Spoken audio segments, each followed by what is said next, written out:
నాన్న వినాయక చవితి వస్తుంది కదమ్మా, ఒక మంచి శ్లోకం చెప్పండి అమ్మా. అలాగే నాన్న. లంబోదరాయ విద్మహే మహోదరాయ ధీమహి తన్నో దంతి ప్రచోదయాత్.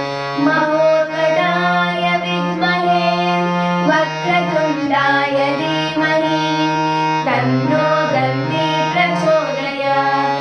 ఏకదంతాయ విద్మహే వక్రతుండాయ ధీమహి తన్నో దంతి ప్రచోదయాత్.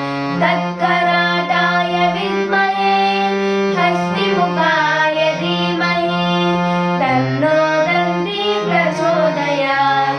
తత్పురుషాయ విద్మహే వక్రతుండాయ ధీమహి తన్నో దంతి ప్రచోదయాత్.